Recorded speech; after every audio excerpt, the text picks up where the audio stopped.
Padre amado, te damos gracias en esta hora por el enorme honor y privilegio que tú nos concedes de poder amanecer vivos. Celebramos esta resurrección, como siempre suelo decírtelo, papito lindo. Gracias por regalarnos un lugar donde recostar nuestra cabeza.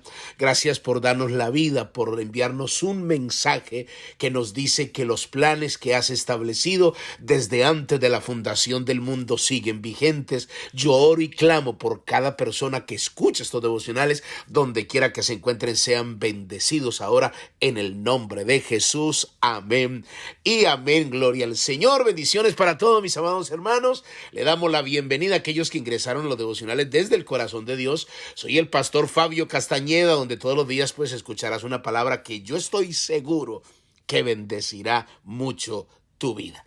Mis amados hermanos, hoy terminamos esta enseñanza. Puedo seguir, pero no quiero aburrirlos, quiero seguir y espero entiendan que la palabra pues no nos aburre. A mí en lo personal siempre me ayuda, no importa cuántas veces tenga que leer lo mismo, estudiar lo mismo, la palabra tiene esa propiedad de ministrarnos en diferentes maneras.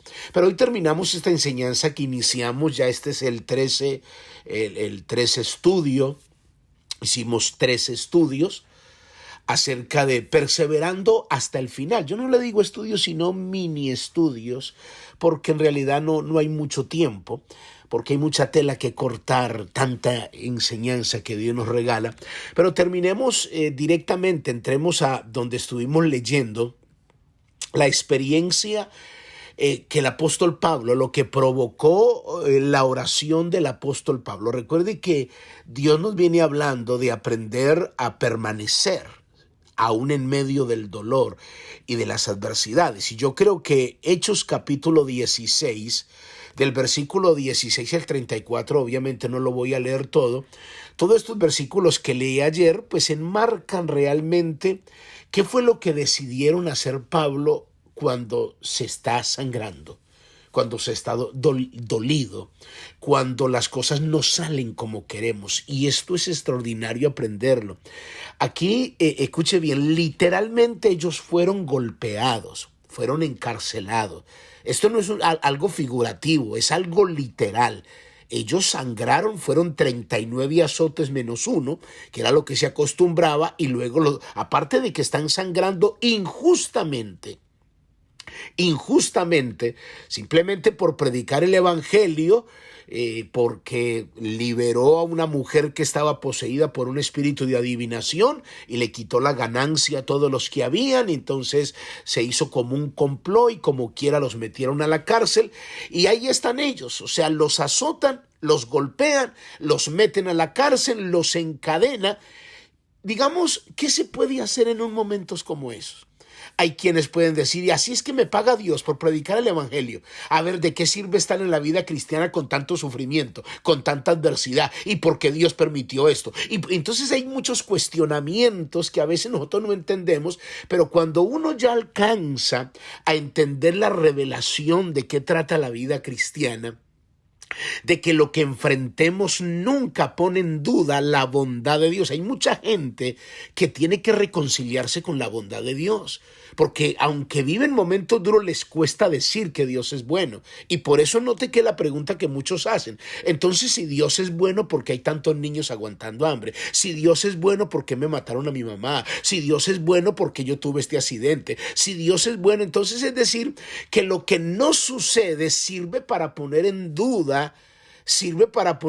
la bondad de Dios. Y por eso hay gente que tiene que reconciliarse con la bondad de Dios, porque no importa lo que nos pase, Dios es bueno y seguirá siendo bueno. Cosas que no entendemos, pero quienes de alguna manera llegan a la revelación de entender que la vida cristiana es mucho más profunda que el dolor que estemos enfrentando, que a nadie nos gusta pasar por dolores, pero sí hay un camino mucho mejor. Porque yo les he enseñado que aunque estemos sufriendo aquí en la tierra, el permanecer fiel, no vamos a padecer la muerte segunda, que es la separación eterna de no estar con el Señor. Entonces vale la pena a veces enfrentar ciertas cosas. Entonces Pablo y Silas aquí decidieron ponerse a orar, y esto es difícil. Se tiene que estar en un nivel muy fuerte. Ellos deciden más bien cantar. Ellos podían ponerse a hablar del dolor. Entre ellos, Pablo, por favor, revísame la espalda, le diría Silas, mira cómo está.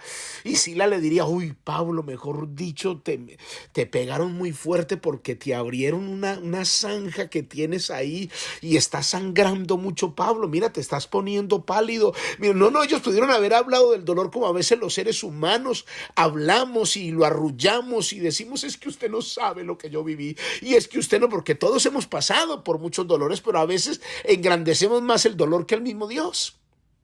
Entonces, como alguien dijo, ¿por qué no le dices a tus problemas cuán grande es tu Dios? Pero a veces nosotros le decimos a nuestro Dios cuán grande es nuestro problema. Pero cuando uno entra a ese nivel, a esa revelación, yo le voy a decir a mi problema en el Dios que yo creo, el Dios que cambia y Dios que transforma. Así lo experimentó Pablo. Entonces ellos comenzaron a orar, a orar, a orar, a orar. Y dice la Biblia que los presos los oían.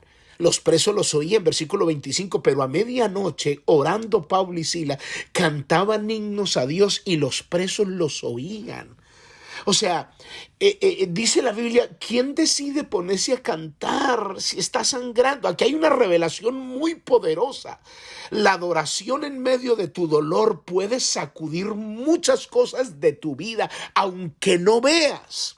Aunque no veas, Dios comienza a obrar. Entonces dice la Biblia, entonces sobrevino de repente. Sobrevino de repente. ¿Sabe qué significa, según el diccionario, la palabra de repente? Es un movimiento brusco, rápido, inesperado, súbito, repentino de lo que Dios puede hacer. Algo que en el momento menos esperado, el día menos pensado, bajo las circunstancias más dolorosas, bajo las circunstancias menos pensadas, a la hora que menos piense, en el día menos esperado, Dios puede intervenir sobre tu vida de una manera sobrenatural. Porque a través de tu oración, en medio de tu angustia, en medio de tu dolor, dice la Biblia que los cimientos de la cárcel se sacudían. Ese de repente produjo un terremoto. Mira lo que puede hacer la oración en un mundo espiritual. Produjo un terremoto de tal manera que los cimientos comenzaron a sacudirse.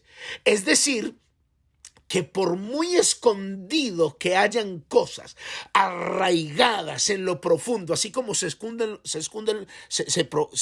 los cimientos que están bajo tierra, que no se ven, hay cosas que tu oración provoca en el mundo espiritual, que quizás te pueden estar atando en lo secreto, pero los de repentes de Dios, aleluya, te garantizan tu libertad.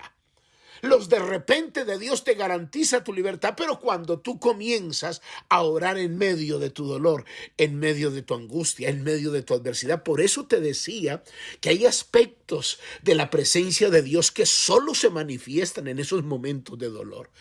Porque suceden cosas en el mundo espiritual inimaginables como lo que sucedió aquí. No solo eso, mire que el mismo texto dice un gran terremoto, de tal manera que los cimientos de la cárcel se sacudían y al instante se abrieron puertas. Hay puertas que comienzan a abrirse aun cuando comienzas a clamar en el dolor. Puertas que quizás estuvieron cerradas. Puertas que tú piensas, pero es que esto es imposible. No te preocupes. Ora al Señor, que Dios se encarga de abrir esas puertas. Y hay muchos textos que hablan acerca de esto. No solo eso, dice, y las cadenas de todos se soltaron. ¿Por qué dice de todos? No fueron solo las cadenas de Pablo y Silas. Es porque tu oración alcanza a otros. Tu misma oración en medio de tu dolor bendice a otros, bendice a los que están a tu lado, bendice a tus generaciones, bendice a tu cónyuge, bendice a tus hijos. Pueden haber ataduras, pero cuando tú mantienes esta posición de ser perseverante, va a bendecir a tu familia, comienza a bendecir a tus generaciones. Y hay cientos de ejemplos que cuando quizás puede haber circunstancias difíciles, decretos de muerte, Dios lo puede revertir, como sucedió en la vida de Esther y Mardoqueo. Aquellos que conocen un poco de Biblia y los que no, por favor, lo invito a que lea el libro de Esther. Allí usted puede ver una historia extraordinaria de cómo había un decreto de muerte. Dice la Biblia que habían 127 provincias que el rey gobernaba y se declaró un decreto de muerte firmado por el rey, de alguna manera manipulado por Amán para matar a todos los judíos en un mismo día. En un mismo día eliminar y acabar con todos los judíos. Había una horca en la casa de Amán. Allí estaba Zeres, su esposa, y sus ayudantes. Prepararon una horca de 50 codos para Mardoqueo, para matarlo en la propia casa y luego en un mismo día exterminar a todos los judíos. Pero Esther comenzó a orar, Mardoqueo comenzó a orar, todos comenzaron a llorar, todos comenzaron a clamar, y lo que estaba escondido en lo secreto, como dice la Biblia, se sacudieron los cimientos de la cárcel. Lo que estaba escondido provocó un cambio impresionante. Un día, dice la Biblia, que se le fue el sueño al rey y pidió que le trajeran los libros, las crónicas que se acostumbraba, porque allí se escribía todo lo que usted hacía a favor del reino. Y por protocolo del reino se recompensa a quien hace algo a favor del reino. Y allí estaba escrito: Mardoqueo descubrió que iban a matar al rey, 12 eunucos. Y el rey preguntó: ¿qué honra se le ha hecho a Mardoqueo? No, señor, no se le ha hecho nada. Y en ese momento llegaba Amán para pedirle al rey que por favor le permitiera a Mardoqueo para ir a ahorcarlo en su propia casa. Entonces el rey le dice: mira, Amán, ¿qué se le hace a una persona que procura el bien del reino y del rey? ¿Qué se le hace? No, pues, y Amán pensó, dijo: no, esto es para mí. ¿A quién más va a querer honrar al rey que no sino a mí? Entonces comenzó a decir que lo monten en caballo, que le pongan la corona del rey, que lo vistan de pies a cabeza y que comience a gritar, que lo paseen por todo el pueblo y a gritar: así se recompensa el que procura el bien del reino del rey. Entonces dice el rey: perfecto, todo eso que acabas de decir y no omitas nada, hazlo con el judío Mardoqueo.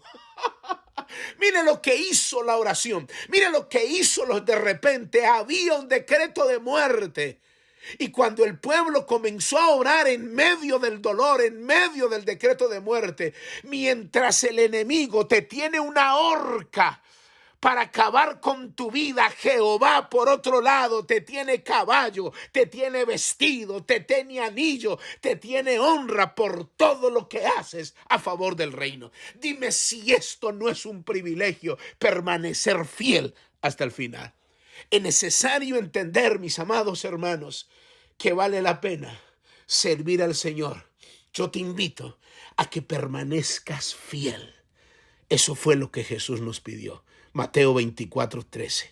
Sé fiel hasta la muerte y yo te daré la corona de vida. Padre, yo te doy muchas gracias por tu palabra. En el nombre de Jesús, amén y amén. Muy bien, mis amados hermanos, amigos, familia, cuídense mucho. Bendiciones. Bye bye.